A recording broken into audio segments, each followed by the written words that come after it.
कि 25 साल में देश विकसित भारत न बने। हर किसी का सपना है। कुछ लोगों ने सपने को संकल्प बना लिया है, कुछ लोग शायद संकल्प बनाते देर हो जाएगी, लेकिन जुड़ना हर एक को होगा। और जो जुड़ भी नहीं पाएंगे और जीवित होंगे तो फल तो जरूर खाएंगे। ये मेरा देश में रिफॉर्म, परफॉर्म एंड ट्रांसफॉर्म। आने वाले 25 वर्ष हमारे देश के लिए बहुत महत्वपूर्ण है। राजनीति की गहमागहमी अपनी जगह पे है, राजनीतिक क्षेत्र के लोगों की अपनी आशा आकांक्षा अपनी जगह पे है, लेकिन देश की अपेक्षा, देश की आकांक्षा, देश का सपना, देश का संकल्प ये बन चुका है। 25 साल वो हैं जो देश इच्छित परिणाम प्राप्त करके रहेगा।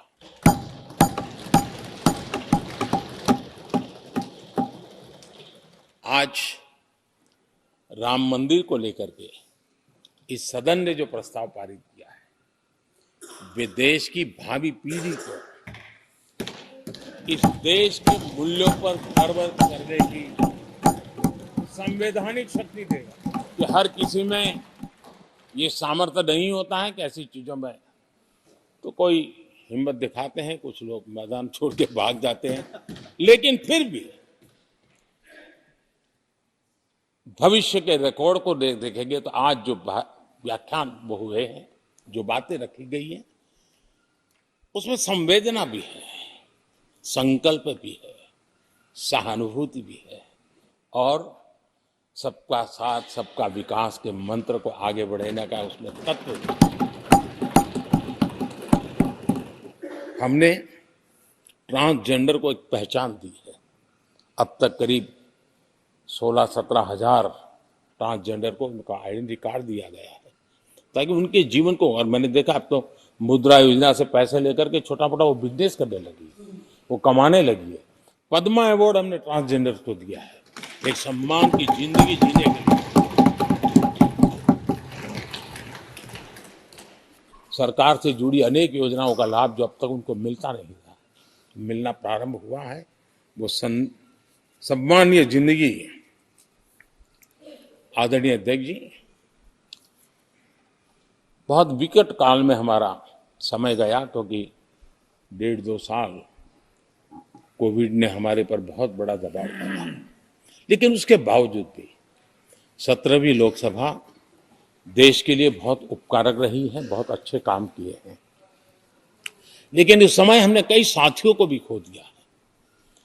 हो सकता है अगर आज वो हमारे बीच होते तो आज इस विदाई समारोह में मौजूद होते, लेकिन बीच में ही कोविड के कारण हमें अपने बहुत होनहार साथियों को खोना पड़ा।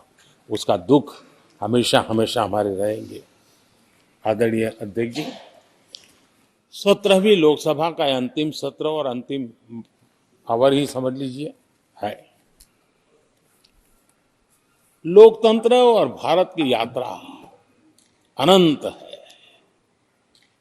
अनेक, और ये देश किसी पर्पज के लिए है, उसका कोई लक्ष्य है, तो पूरी मानव जात के लिए।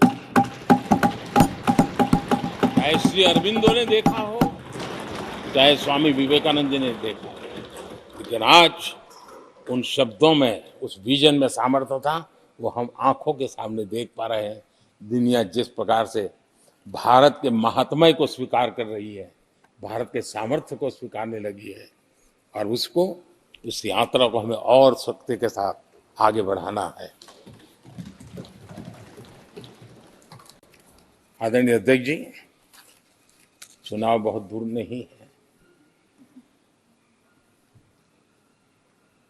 कुछ लोगों को थोड़ी घबराहट रहती होगी, लेकिन ये लोकतंत्र का सहज आवश्यक पहलू है। हम सब उसको गर्व से स्वीकार करते हैं, और मुझे विश्वास है कि हमारे